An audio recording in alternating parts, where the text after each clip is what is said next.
Hey everybody, how's it going? Andrew here, and I just wanted to give a quick shout out to all of you for being such great listeners. And honestly, that sentiment is extended by our guest because they have graciously today shared a bunch of Steam keys with us to give to you.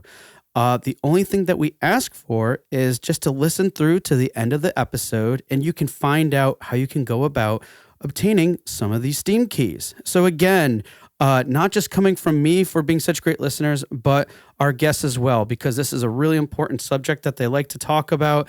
And as to show their gratitude for all of you for tuning in and listening, this is something that they want to give back in return. So again, thanks for being such awesome listeners, and let's get right to the show.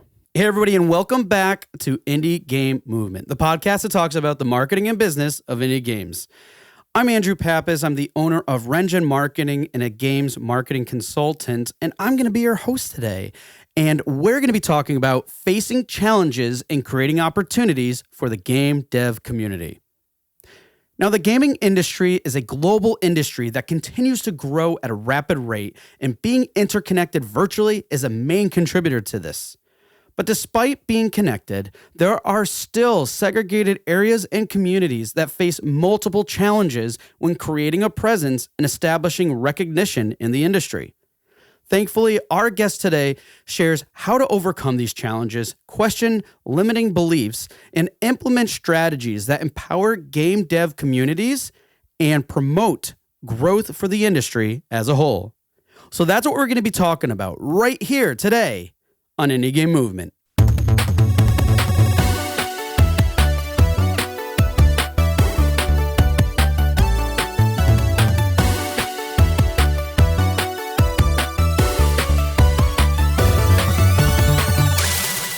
Hey everybody, and we're back, and today with us I have Marcelo Rigon. Marcelo, how's it going? And thank you so much for being here. Oh, it's great. So much. I'm very thankful for you two inviting me. Yeah, of course. I mean, and that all started because, we met at GDC and we were just talking and we were just like, wow, we're having lots of great conversations, and where else can we continue some of these discussions? And here we are. So awesome times. But before we get into it, I just want to give some, quick background to Marcelo here. He is the owner of Ilix Games. He is the game programmer and game designer.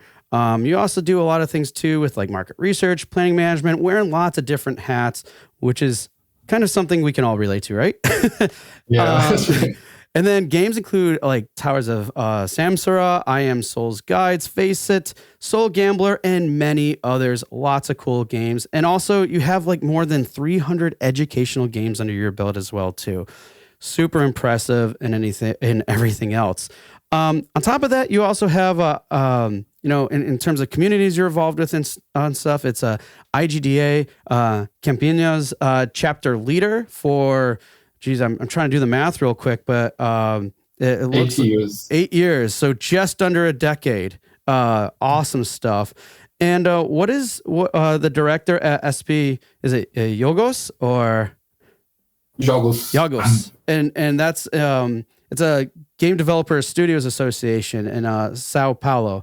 And you've been doing that for a few years now. So really involved with a lot of other things. But I think a really pinnacle note here is that you've basically had similar roles and everything with over like 20 years of experience, which very impressive and everything. And lots of other things too. I want to call out to some really interesting things though about you too, because these are really neat in terms of, you've been a game developer since 2003. I'm sorry. I graduated high school in 2002, so I don't want to make you sound old or anything like that. It's just really amazing and cool and stuff. But that's not the case too, because what was it? You started programming and learning game development because your father was, but basically you started this process since you were able to read. So that's not really aging you when I say I graduated in 2002, but what it is calling out to is that you've been doing this for a very long time and is probably part of the reason why you have so much experience, because you've been doing this. There's kids who might be started walking when you were actually programming, right? Like that's remarkable and awesome. Some other cool things, though. I mean, outside of being a game developer for so long, I mean, you have a bachelor's degree in physics and Freudian clinical psychoanalyst. Like, that's impressive. You know, and you also currently working on a master's degree in computer engineering on adapting psychoanalytical AI models to create better game agents. I mean, how top of mind is that, and important, especially because, man, AI, like learning how to make good AI is, as we all know, super important. And then when you have some downtime, in a way, you like to do random crafts like woodwork, bake, origami, gardening, all sorts of stuff, hiking, and you've also managed to become a master Tai Chi. Is it Chuan? Chuan and Ninja. So like, man, you're just all over the place in so many cool different areas. I can't begin to fathom how awesome all of this is, and such good stuff. Now, even though the secret is don't sleep. Don't sleep. I'm kidding. Like I sleep a lot. Everybody's like, what? It's so funny. All cool, interesting things. But you know what? Even though there was a lot here, I still want to dig in and find out a little bit more about you. So with that, folks, we're going to put Marcelo into the Q box round. Marcelo, are you ready? Yeah. Listen to him. He's like, yeah, whatever. I'm ready for anything at the rate I've been going. All right. First question. Why do you make games? Well, like I always wanted to create words. So at first I was in tabletop games like D&D and GURPS and all of those systems. We didn't get the done structures. We created our stories. So we one day we looked at each other and said, "Oh, we're spending money buying books for RPG. Well, why don't we make our own?" And then I started making games like that. Nice. What's your biggest gaming pet peeve? I'm not sure. Like the thing that annoys you the most when you're playing games, or that you see in games. I hate PvP. Like I'm really, and most of the games go that way. Like games I love, like Dark Souls. I love Dark Souls, but I hate PvP. So I try to get offline and to play that. Okay, fair enough. And last but not least, and the staple here on the show is, what game are you playing now? Valley of the Stars. It's my current addiction. Good one. Awesome. Well, Marcelo, thank you so much for sharing a little bit more insight to yourself, in addition to all the awesome other things that we learned about you today. But with that said, we definitely want to get into our topic today, which is, facing challenges and creating opportunities for the game dev community. So I want to kick off this conversation with, saying that it's, currently, we all know, and for the most part, it's easy to say that the game industry as a whole is a global one, and there's lots of reasons for that. But how would you disagree with this from a micro level? Yeah, like we are all like connected, like in some extent, but people, they have a very different place where they start from or where they live in. So for instance, when I came to GDC the first time, it was 2014.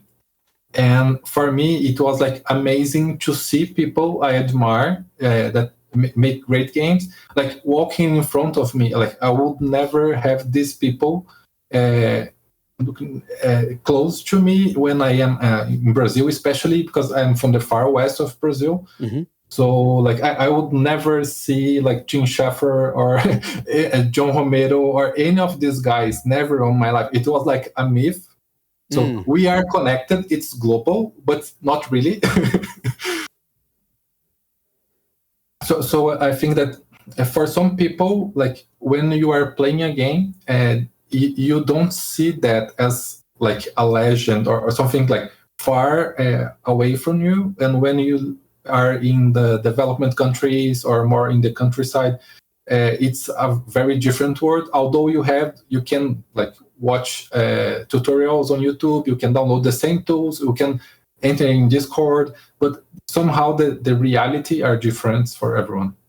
Yeah, because I mean, you're right. It really does put things into a different perspective where, hey, there is this environment that exists that connects us all together, being a global industry. But then there's also that, let's say, more tangible side of things where it can completely disrupt that view a little bit, especially for those that, let's say, that are on the outside or are in these isolated locations and things along that way. And it can, at that micro level, it can really make things a challenge. And it's not just for developers. I would say it's the gaming industry as a whole, for players and everything else like that. So it's interesting to look at these things. And I know we're going to dive into this a little bit more because there are some interesting perspectives that we don't necessarily consider about this. We're just like, oh, well, yeah, that's part of it. Of course it is. I mean, we can't all live in cities and such like that. But I think there's a lot more to it that we don't necessarily think. So that's a great segue, I think, in terms of talking and looking more in terms of industry challenges as it relates to this. So, knowing that, like, what kind of challenges do you feel prevent further growth for the game industry as a whole, especially for those in segregated areas that we kind of just alluded to? Yeah, one of the problems I see that make that division greater is like in Brazil. When you are in Brazil, everyone, like most of our games are not sold for Brazilians. They are sold for people like in my games, and I have games that talk directly about the religions in Brazil, like Umbanda. And even on those games, Brazil is the fifth market in sales. So like not much of our money is from Brazil, but every money that comes from outside of Brazil, we don't have a tributation treat with United States. So we get another 30% cut in our sales. So like we all already have like the fees for the government because everyone pay taxes, I think, and then we have this cut for the seller, like Steam and Google Play, and that's equal for everyone. But when we are living in Brazil, you lose another 30% of that because we have to pay taxes in the United States and in Brazil because we don't have this treaty between these countries. And so even if you already are in the industry, you have this, let's say, weight in your feet to keep going in the industry. But even before you get to that, as I come from this very like countryside place, many of my teachers, like my biology teacher, my math teacher, my physics teacher, everyone in my school, they were from agriculture. They were like agricultural engineering, like they know math, but they were not like high quality teacher for that area because no one that like now I live 10 minutes walk from one of the major universities in Brazil. That's Unicamp. That's where I studied. But there, like we have thousands of people being graduated every year, and no one of these quality of degree, they want to go to these external areas of the country. So it's very hard for us to get good teachers for the area that are very far from the coastline in Brazil, let's say. So I had the luck of my father being a programmer. So he taught me. But if I would like to be needing for the assistance of the teachers I had, I don't know if I would make.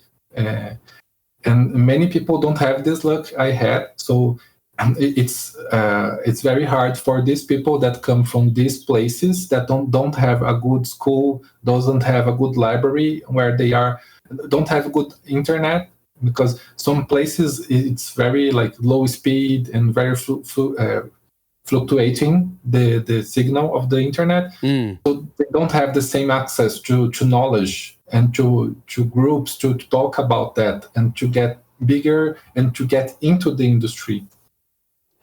Yeah, these are a lot of interesting points, especially because I know you're talking mostly from experience, from Brazil, but these are all very relative in a lot of ways.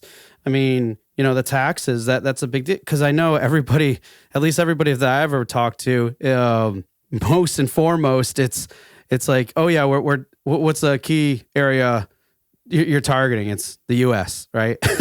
U.S. Yeah. English-speaking countries, and then whatever else that follows in line with whatever the game is, right? But then you have those other factors that a lot of times, some of us don't necessarily think about. I mean, there's obviously like, value-added taxes and things like that, but there's so many more layers that some of us might not be aware of, and those obviously create challenges in terms of like, hey, accounting for that. How do you be more resourceful? How can you be more sustainable as a studio, as creating commercial products and stuff, especially from some of these areas, specific countries and whatnot. And then, I'm sorry to interrupt you. I just want to share a tale. It's a true tale that I was faced with. It's not from where I was born. It's from other region of Brazil that's very, very like more poor or more in the countryside. And there was a school for which we were creating games for the educational game, because we made games at first for educational for the public schools. And one of those schools, like we were creating games for them. And then when we went to the city, the school didn't have computers. So we talked with the governors and said, "Oh, you have to buy computers. Like you can't pay us to make games, and then they don't have a computer, they don't have internet." And then they bought, and then we went there again to visit, and there was no door on the room where the computers were. And we called like the director for the school and said, "Oh, why did you like remove the door and like put cement over it?" And she said, "No, because if I don't do that, someone will steal the computers." They never had contact with a computer in that city. But okay, like I know people who will like they may steal the computers, but if you like enclose that in a tomb, no one will use the computer. So why did you buy that? It's so funny, and I think it really paints that like unique perspective that we don't think, like we're talking about it. It sounds a little bit ridiculous, but it's a different perspective, different mindset, especially too. And I think that is different, but definitely relates to what you're talking about with like in your area, where a lot of the focus is on agriculture. And basically, it's like depending on, different countries and spaces, there might be in their own little bubble because of like cultural beliefs. And it's not that they're bad, but it's also can be potentially limiting for like what we're talking about here in the games industry. And then, of course, as you mentioned too in your story, and it's another good example is just the resources. Yeah, sure, you have certain resources available on the web, but not everybody has that level of connectivity. Not everybody has computers, but that doesn't. And I know these sound like they're somewhat extreme, but having these understanding of what these challenges are and what else that can be done to kind of focus and help empower. It's still also be mindful of these things, because like you said, hey, the school wanted to make these games for this other school and stuff, but then next thing you know, you find out, well, okay, great, we made the games, but now they can't play them, and it's just really interesting and funny, and not so funny way, so really, really interesting things in terms of some challenges there. But I want to kind of go in a little bit more too, because we did talk about this, about how, being connected virtually is obviously probably the most effective means to grow the industry in these areas and such. Not just Brazil, but beyond, right? But even with this, though, what would you say that are also some of the challenges that devs and studio face if where they are doesn't necessarily have a known presence or even or are even recognized in the industry? So I think it goes into a kind of a bigger focus here. But what are some of those challenges about not having a presence or recognized in the industry? One of the problems is the lack of understanding that you can create games, because I always try to be doing like talks and workshops all around where I am, because as the first time I was doing that, there was one student that was like very young, like 16 or something like that, and he was for a very poor place in the city. Already in the city I'm living in, because it's a city with a lot of knowledge, a lot of technology, but he is from a poor area. And the first day of my workshop, I would start explaining like how to use some game engine to create a game. I think we were using like Construct for that game. And the first day, like his eyes would like glow and said to me like, I will be creating a game. Like I can create a game. I said, yes, that's what I'm here for. Like we will be like 1 week creating one game for you, a very simple game, but we will be creating one game. And like something switched inside of this person that he never like really, like he played a lot of games, but for him it was another reality. So when like we gave him like the information that it's possible, like you can, so and then we have to gather people to spread this word that it's not from another word. We here, like in Brazil, in any area over here, we can create games, and this is one of the things that I think is most important, to have these local hubs, because then you have like a meetup every month, every like 2 months or something like that, right? That people can go, they can see people that create games, and then we start like spreading the word about that and go giving this agency, giving this power to the local people. And beyond that, there's another problem that I want you to solve with that kind of network, is we start very small, like everyone everywhere in the world, like, and we start struggling to create your first game, your first project, and then we start like hopefully you start getting better and greater, and sometimes you have a client. For me, like I was creating educational games, but I also had to make software to make like ends meet, and but at some point I said, why am I making software? Like I'm already like, I have a few people working with me, and like there is no reason whatsoever for me to be creating software. But I was disconnected. And there was like, I was already 10 years in this industry creating games, because it was like around 2013. And I discovered that I could help other people, but as I was like living in my bubble alone, I would just like get away from this client, do not take the job, but someone could be doing that job, and someone like could be like, I could be teaching these people to get this kind of jobs, and then doing the same thing I did.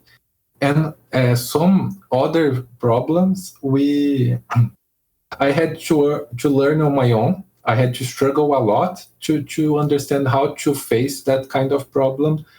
And like when we are together and we make some kind of meetups and this kind of connection that needs to be physical. Like we can have this kind of things virtually, but it's good once in a while to be physically like talking with people, shaking hands, and then exchanging these ideas to make everyone like grow faster, because everyone in the community, they will be learning new things. Everyone has their own problems. And when you share that problem with other people, you start like reducing the time he has to face this issue on when it's his turn. So creating this hub, it's very, very important for us to strengthen our community and get grow faster and better. Yeah, you make some really interesting points there too. Because, well, backing up a moment, you called out again to more of the kind of like the aspect of the cultural bubble, if you will, that I think every country has, or city, or whatever the location may be. And it's so there's that element, right? Like you live in this bubble, and then you're thinking, okay, this is only what I believe. And I think the example you provided from your own experience too is really interesting, because it can relate to not just a location or cultural base, but it's also it can be what's the word I'm looking for? But it can be limiting, essentially. You're like, then one day you started questioning yourself, like, why am I just doing this? I have all this expertise and experience and everything else, but I'm getting caught kind of in this this routine that's not necessarily where I want to be, or the kind of things I want to be doing and everything. So, but I think to really call out what was really important with what you shared is, then I question myself, why am I doing this? Is there a definitive reason? And then kind of like pivoting a little bit. And then also what you summarized at the end there was the aspect of we know there's so much available out there from virtually, right? But then I would have to agree with you, and I'm sure many do, there's that level of connection if it's done in a physical way that's a lot more tangible. There's a lot more that's probably ascertained and built from there. And like you said, it's a great way to strengthen community. But then it's always that challenge, of course, of getting people together in a unified way to meet locally and everything. But it's still one of those things that seem like more of that needs to happen, because where it can and have influencers in that space, I would say, like yourself, that because another example, you were showing that kid and things clicked and he started seeing that potential. Well, that could be a future employee possibly, or someone that's helping you with the project. And then that's allowing you to scale. And then if more people are doing these things and everything else, and more things are being done to scale, again, we're talking about improving the industry, even in these small little areas. And I know this is probably a big topic, well beyond the, like, we have time or even like, this could go on forever, but at least these are really great starting points, I think, to go further and find ways that how to empower others and also create that awareness, which is a great segue into the next section and areas I want to talk about. Because, as we outlined, there's lots of challenges that studios, developers, and just people face, when this industry, especially when they're trying to maintain a presence in the industry. And it goes all across the board, whether it's local, very micro, or global, on a macro level. But knowing this, what do you think are some ways that can help empower and create greater awareness for these segregated groups?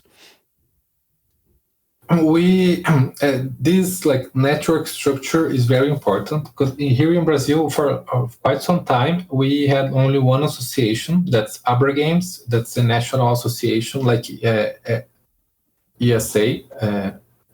So they were there, they were doing a lot of things, they were trying to get events, they were trying to get everyone to be better. However, with just one association, they only think about the place where the money is. Like they were always close to São Paulo and Rio de Janeiro over here.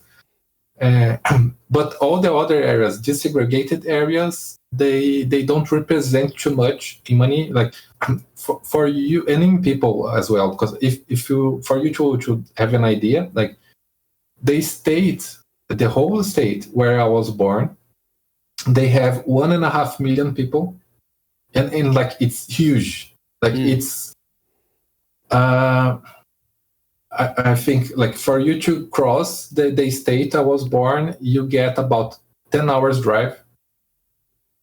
So it's like it's very great. So but 1.5 million. Like the city I live in has 1.5 million people.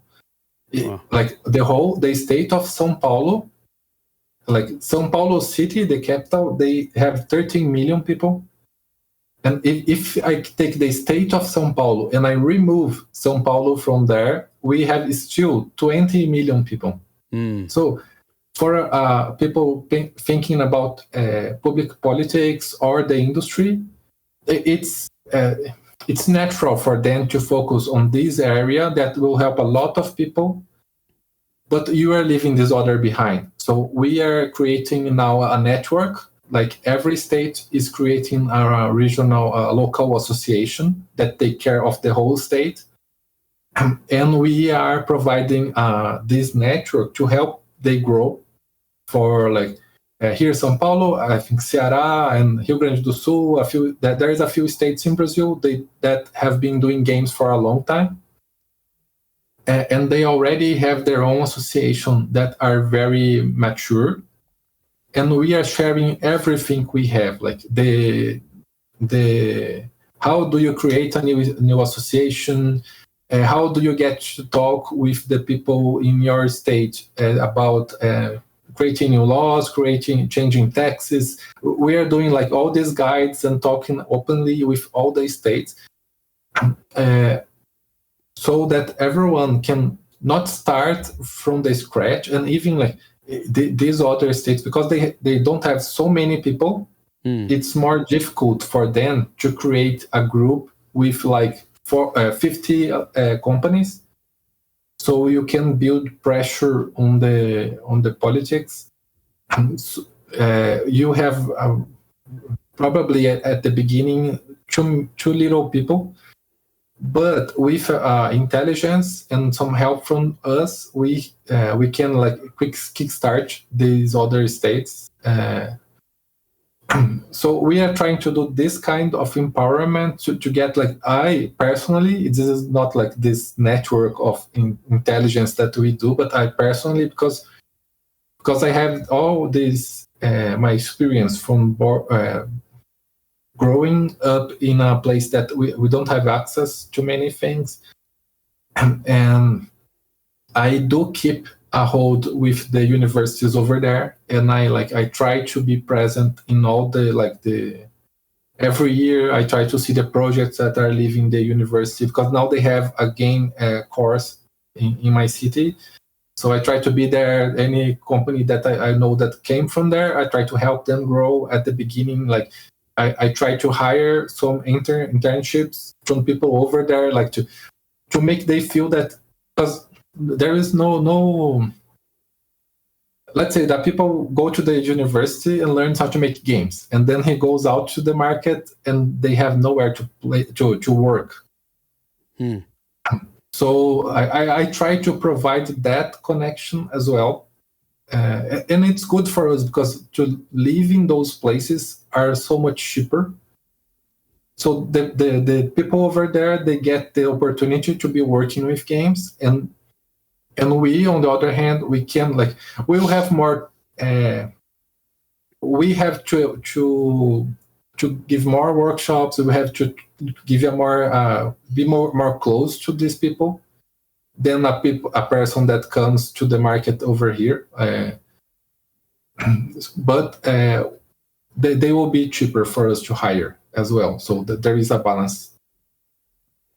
You know, there's a lot of cool things that you mentioned here, and I mean, you led in with basically it's a network structure, and I think what's important in this too is it's not just one particular agency or organization or things like that, but it really comes down to that network being a means of having a good open line of communication with others. Sure, these organizations could be doing things differently or whatever, but at least they are providing a framework. So when there's others that are taking that initiative to start these things, that onboarding, that whole process of developing this foundation can be streamlined, could be scaled, and thus making that process happening faster. And then you led into, which is another key thing, where again, this is all over the place in terms of regulations or having certain countries better understand what this industry can do for them. And that's also understanding like the government, what are some of their goals and objectives? Because especially like, elected officials and things along those lines, what are they ultimately likely trying to do? And a big focus, I think, for no matter where you are in the world, is making sure, in most cases, do people have jobs? How can we stimulate the economy, right? And if you're providing this infrastructure that eventually can support and create jobs, then that's more likely to get on board with these people, with the government, and things along those lines. And you know what? I think it's interesting too, because we might think about this and look at our situation and continue to live in our bubble, but it also, as you clearly state, it's this whole network. It's this whole means of communication with each other and with other entities that are going to make it happen. And if thinking that you can do it by yourself, well, of course you couldn't. And it's not that anybody would be wrong in thinking that. It's just more the idea and concept that it could become very overwhelming, and then we do nothing. So yeah. It's again, and plus it goes back to some of the things before you're saying in terms of like, hey, asking those questions, what can be done? If you look at it too singularly, like in yourself, and like, oh, what can I do? It's not so much about you as an individual as much as it is how can others be leveraged in a positive way and beneficial and like almost symbiotic way, if you will, to obtain what we're all looking for. And there's just, I love, again, that you outlined it that way, because it provides some clarity behind this problem that can be really hard to think about. And it's not easy to solve, but at least you provided a nice, simple breakdown of what that process could look like, and moving forward with that. So I want to continue this then and saying, because I know, again, some of us might be listening thinking like, well, that's cool and everything. And yes, probably agree. But still a lot of this stuff can really come from, just being connected and having these other things and stuff. But I outside of just simply being more connected online, because we already identified that can be a problem too, and limiting. What would you say that are other kinds of resources or support or even information that could be beneficial to help create opportunities and growth for everyone in the industry? So I think a good starting point is kind of what we're talking about, so other people know in the industry, like, yeah, this is some of the stuff that goes on and why it might be challenging. But what do you think? And I'm looking at this from an external perspective, meaning like people who aren't aware of some of these issues and stuff. What do you think resources, support, information could be beneficial that can create opportunities and growth for everyone? Well, I started my quest because at first I was just like trying to create games, and then that was just turn after 10 years being in the industry that I said, no, I have to think on the community. And that was when I get to the IGDA, and I think like IGDA is great on that. When I started, there was not so much material on how to create a chapter, how to organize a community. But on the recent years, they created a lot of material. They have a lot of documents that give some structure for you to start creating a community, how to get engagement, how to call people in, how try to get money funding for the actions. Because like you want to do a game jam, okay, but you need a place for the people. You need like some money, like to buy food for everyone or be close to a place. So that they have these materials that help you get to that. But I I should highlight that each country there is some individuality. I think that from outside, what I see is that the Electronic Software Association and the GDA are very strong in United States. So they do a lot of help directly for the community. Here in Brazil, that's not the case. Like, we have this association, we have a few chapters, but over here, the best place for you to go to look for help is the government. There is a lot of actors in the government that will help you, and some of them we are trying to recreate, because on 20 years ago, when I started to work on the gaming industry, there was the first government. It was from Lula da Silva, that's now our current president again. He was elected in 2002. And on 2003, I was starting on the industry. There was like nothing in Brazil. Like we have like dozens of studios. If you count everyone in the country, there was a dozen of studios. It was very small. But somehow I said, no, but we need some help, because at that time there was no Steam, there was no Google Play, there was nothing. And for us to distribute a game, it was very hard for us to get a game from Brazil to the world. It was like hell. It was very, very difficult. Very few companies managed to survive from that time. That's one of the reasons that I went to education, because there was an internal market. So I didn't have to go to that of getting a partner to publish our games. But at that time, I get to go to the presidency. I went to the Ministry of Technology. Like, there was an event in my school, and I stopped the guy from there. I said, no, we have to talk about games. And I convinced him to get me and a few other companies that was starting in Brazil. And from 2004 beyond, it was like the first funding for education. And Lula, he has this vision that has a lot of connection with this issue of the segregated people. And he had this vision called the pontos de cultura, like cultural points or something like that. They were not focusing mainly on the big guys from the culture. Like, they would give funding for movies and for like big books and big theaters. However, they had this action that was spread all over, especially on more segregated regions, giving like not much money, but enough for the guy to create a record, and for the people like to buy instruments to create a band. So it was a public policy to help like these people that are very marginalized to get like one foot in the industry. Yeah. And we are now trying to get that to games.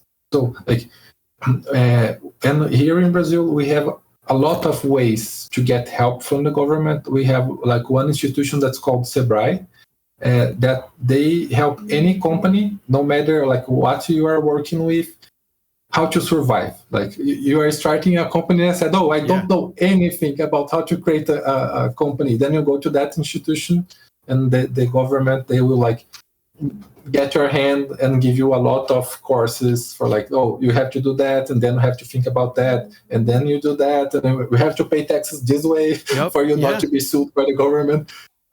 So these are very important for anyone in the industry, all this support from different actors. You know, I'm glad you bring that up, because it gives me a different perspective too, being in the States, where I know that there are, and I've actually partake in some of these organizations that do help basically new businesses and independent business owners, or whatever the case may be, but new businesses starting up. There are a lot of organizations that do that, but still, I mean, even if some of these organizations or entities don't exist in some countries, there's still going to be some level. There should be, I would think, in most cases, not all, because every country is different. But where there's some level of support for entities like that, or look a little bit broadly. I think that's what you were calling out to before, where let's say, okay, they don't have a gaming industry sector or focus or anything like that, but they do have something focused on the technology sector, or just business as a whole, or anything. And even in my case, where I was obtaining some of these services, I received an advisor, a mentor, and while they didn't have experience in games industry, they were still able to share concepts and other key things, like you said, like taxes and other important core concepts that relate to business and building things up, where they can easily be applied to any industry. It's just a matter of maybe looking at things a little bit differently, but otherwise there's still a lot of those resources out there that we tend to think that might not be there. It's just a matter of how you're looking for them and how you're applying them in order to be applicable. And then again, that's just that kind of what it sounded like with you, that initial starting point to get to where you guys are now, and how you continue to grow. So it's just really good stuff that you shared that, because sometimes we just, again, stay in our own little bubble and be like, oh, there's no gaming industry stuff, therefore, and it's too much for me to do, therefore it might be really challenging. But it's like, no, there might be different ways to go to obtain or travel down that path, opposed to simply just saying it's not here, so therefore little I can do. So absolutely love that you shared that. And it's important for us to remember that it's common for us to talk only about like games when we're talking about the gaming industry. But if you are trying to create a studio, it's important for you to get some understanding of these basic rules where you are living in. Because when I started creating games for Steam specifically, at some point I was served a bill of $2,000 of taxes that I didn't pay, because no one had told me that when I get money from abroad, I had specifically a way to declare that. It was not all the other things that I did before. And when I get the fine for not doing that properly, and for a small studio that's really in the start, that can be the end of them. Yeah, exactly. So again, more of a reason than not to seek that help, especially when starting out. And you know what? I'll be honest. People that do that online, you're not really going to get the answers you need. It's very local specific. So all good stuff to think about. All right. Well, I know we're coming on time here. So before we go, first and foremost, I would love for you to share, 3 suggestions or tips that you would recommend to our listeners today about what we discussed. Yeah. My first suggestion is create or help local hubs if there is. Try to avoid creating thousands of hubs in the same city. Try to talk to each other. The idea of creating a hub is for people to talk with each other. So reach out, try to find people in your region that are trying to create this network, help them, or create your own if there is none. Second, help people that are new in the industry. You never know how good these people will be, and you were in his situation, you needed help sometimes. So try to help these guys in game jams. Try to go to schools and do talks for people that are studying yet on schools or in high schools or universities. And third and foremost, connect to the associations, because it's important to know the local taxes, the local laws, the local everything, and to have people that you can relate in a more close close space. However, it's important for you to understand on the other level as well, how we can help, as a nation, everyone, and also internationally, how people from the outside can help you too. Because like on IGDA as well. Like when I started, like I always talk with Kate Edwards. She was the executive director when I was created my chapter in Brazil, and like she's amazing. I love Kate Edwards. She always helped me any way she can. And sometimes in Brazil, like you don't have some connection to someone. Like, for instance, let's say I'm creating an acceleration or incubator here in Brazil. Sometimes it's very hard, especially for hardware and electronics over here. It's very expensive for us. But you have some connection in the United States that they know people from Microsoft or Intel or any place. Sometimes they would like give you these for if you have like a public you have a space that you are encouraging people to get in this industry. Maybe you can like connect with people in the private sector, and they will match this investment from the public ones with the private and give you like computers and equipment. But you have to be connected. You have to have people that are in those places to know what you are doing and help you. Yeah, but you have to make the initiative to make those connections too. You're not going to just know these people right off the bat. And sometimes I think it's like, well, I don't know that person. Well, find out who knows that person, or find out someone who may not know that person but knows of someone who does, and that just basic networking. So really, really great tips there, and especially. They seem obvious, but at the same time, I think it's because they're not, because you've applied them and shared them with a different approach, a different perspective. So all awesome stuff. Well, thank you so much for being here. Before we close, Marcelo, I would love for you to share how to get in touch with you, but also, like I mentioned at the very beginning of the show in the shout out, if you stuck around, we're going to give you that info in terms of how to get those games. But first, Marcelo, what is a great way for people to learn more about Elix Games or connect with you? Social, what's the way we can go about doing that? Okay. Well, you can like go to our website to know more about our games. It's ilix.games, ILAEX, and you can get me, especially on Twitter. Is the network I use the most. My handle over there is Arendhil, ARENDHIL. Also the same handle for Instagram, Facebook, but I use Twitter the most. Like you can find me there faster.